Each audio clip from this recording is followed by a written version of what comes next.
We are happy to celebrate Cherry Red October. I'm sure with the Phillies, you know. Big shout out for the Phillies tonight too.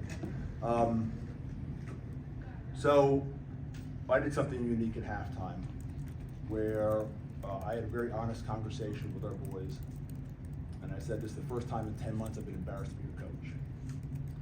We're walking on the field. It was like all the work we had put into this thing over the last 9 months, 10 months hadn't mattered. And that's not how you are going to do it here. We're Temple made. And they responded. And we had to. We had to. We just had put too much into this not to respond. And came out with some different energy. And I thought, you know, we went out and beat a good football team. It wasn't perfect, but I know one of the things we really talked a lot about was eliminating all those explosive plays we've been giving up, and we did that. And you know, at the end of the day, we had more points on the board than they did. I thought Peter's catch, along with a couple turnovers we got, I thought Peter's catch and run was a big momentum shift. And again, you know, what you saw the second half was Temple football. And you know, not that I didn't care if we won or lost, because you profit a lot more from your, you know, your wisdom if you win. But I just want those guys to go out and battle, and we didn't do that the first half. And you know, sometimes coming off a bye week, you know, get better week, and we're splitting time on defense between Navy and UTSA because you know you have to find a moment in your schedule between spring ball, training camp, summer OTAs, and fall to put stuff in for the academies. And we decided to do it, you know, last week. So I don't know what it was that we came out so sluggish, but that was not Temple football. I was embarrassed, I really was. This is not why they brought me here. And proud to say they responded. So, questions? Casey, what does this mean to you? I mean, it looks like you got even just like a little emotional there. Like when you deliver a message like that, as a coach, sometimes it lands, sometimes it doesn't. Looks like it did. They know I speak from the heart. They know I speak from the heart. You know, if this was just business, their ceiling's like yay high. But when it's family, when you care about them and they care about you, you can take it to a different place. You can have those honest conversations, those real honest conversations. And I didn't know how they were going to respond to my message. Wasn't something I had planned. It just came from the heart. I got to check my heartbeat rate here in a little bit to see what it went up to. I think the guys were looking for the trainers in case it went down. But I went at them hard, and I went at them very emotional. And like what we did that first half, that wasn't going to happen. I feel so bad for the sideline reporter. He's asking me something about, we scored 3 points the first half. I'm like, who cares? Kind of launched into the fact that we will play a different half of football this half. So, Coach, what was sort of the reaction to that speech that your players? Yeah, no, I saw the nods. I saw the like, yeah, we got to get this stuff together. We're trying to develop a culture here, and we're not there yet. But I could tell they heard the message, and then they responded to that message. And you know, my whole theme with them is that, like, if you talk to those guys in the league, the amount of time they put in outside of the facility, you talk about those guys to those guys in the league, the amount of video they watch, you talk to those guys in the league, you guys all want to play in the league? You all guys all want to win? Boy, you got to put a lot more time into it. And so that's what we're trying to have. That's what we're trying to break. That's the breakthrough we're trying to. And when you have a place like I had at Sam for 11 years, when new players came in, the older players taught them that. This is how we're going to do things. Don't have that right now. I'm teaching them this is how we're going to do things. So it's a process. It helps a lot more when you win than when you lose. But I'm hoping what resonated in that locker room today will resonate through the rest of the season. So, This was a team that just lived on explosive runs, yep. And they didn't have a 10-yard run today. No, they had a 75-yard run or better in every game. That kid's great. We recruited him. I think I told you that. And I was disappointed that we didn't get him at Sam. But I was even more disappointed when I saw him still on UTSA's roster. Now, he was kind of subbed in last year, kind of rotated in. He's been the feature back. He's tremendous. I mean, he does such a great job picking the hole, and then when he accelerates, he accelerates. I thought we played with a lot more discipline on defense. I thought, like, when we had the B gap, we took the B gap. We didn't try to get the C gap because we think maybe, no, we took the B gap, trusting the guy next to us is going to take the C gap. That's been our problem. The amount of times that we've duck in and out of gaps, and then we don't know how to fill those gaps because you're in this gap 1 minute and then you're in another gap another. No, you got to trust. Take that gap. I got someone behind me who's going to fill the next gap. And so that's a lot of this too. Is there's a lot of trust. That's love and trust. Is that kind of, I know it's easier said than done, but if you can eliminate the big play with him and then they start mixing in Henderson like they normally do, is that where you want to get to as a defense, where like he's naturally not on the field as much because they have a second back in there, and then you kind of even things out? Yeah, absolutely. I mean, I think he keeps on getting better and better, and he keeps on getting healthy.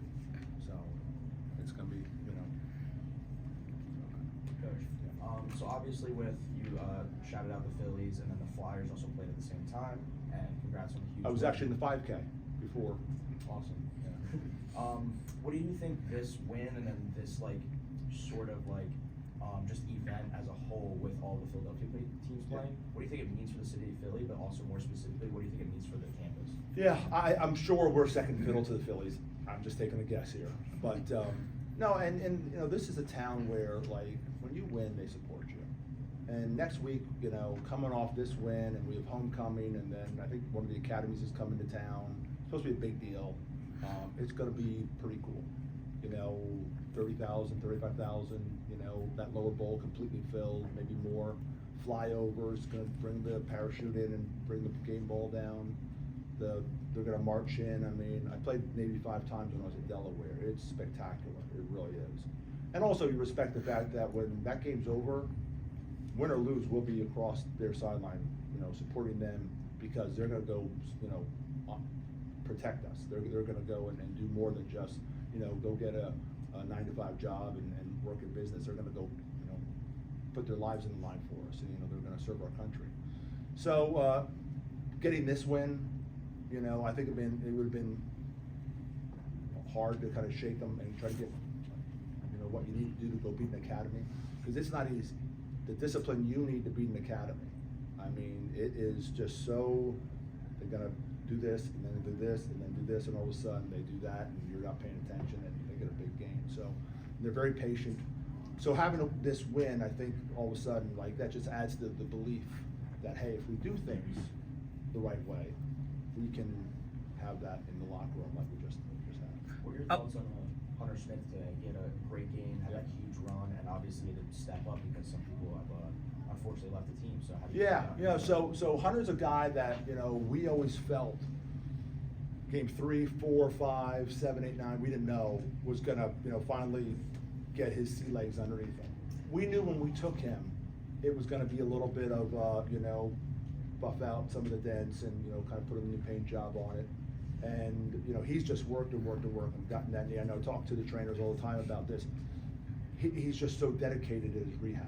He's a guy they never have to worry about. He's doing extra. If anything, they have to pull him back. And so it's so neat to see a kid like that who saw there was an opportunity and just was like, I'm ready for it. And we have a lot of trust in him. We really do. And I think Joquez is coming off an ankle. I think getting him back 100% will give us another opportunity, and Kavion. So, we still have 4 really good backs. We really do. Okay, so you're up 3 with about 2 and change. Did you thinking about maybe going for the end zone there at one point, try to put it away, or field goal's going to be good? Yeah. So if it would have been 2 or 2.5 or less, we would have gone for it. Anything more, we were going to kick the field goal. And so I'm not sure what it was, 4th and what when we kicked the field goal, 4th and, I don't know, 8, 9, whatever it was. But we were talking, hey, we can put them away here. If we get a chance to put them away, let's put them away. And we lost some yards, and we didn't. So we decided to kick the field goal. Excuse me. And our field goal kicker, Carl, is lights out. I mean, he has been money, and there's a reason why we tried a 60-yarder with him. Down at Georgia Tech, I seen him make a 67-yarder, a little wind to his back. He's powerful. And he's just in a groove right now. And so we felt, great about getting the 3, but obviously a touchdown beats you. And so we wanted to get the 7, but, there's a big difference between getting to the 35 and putting it in the end zone. And them getting the ball to the 30 or whatever, getting in the end zone, we decided that, we'll take the points. When So, you but think- yeah, there was definitely conversation between Coach Ginn and myself.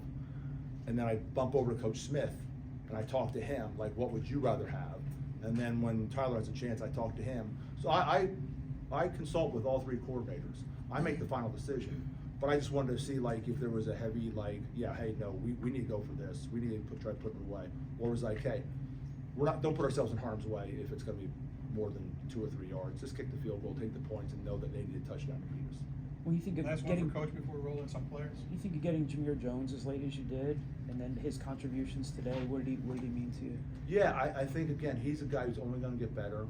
I have to give our recruiting staff so much credit for finding him and for being patient enough to get him out. We played that game without 2 starting safeties. And this defense, critical. That safety position's critical. And he has all the physical tools. It's just a matter of him playing more football. And so he's a big physical kid who can run and loves the game. He's always in Coach Smith's office. So, I got to give a shout out to our recruiting department, because those kids you find from NAI school or FCS school or Division II school that no one else is looking for, and you found him, and he's going to make a big impact for us, especially with the injuries we have there. Thanks, Coach.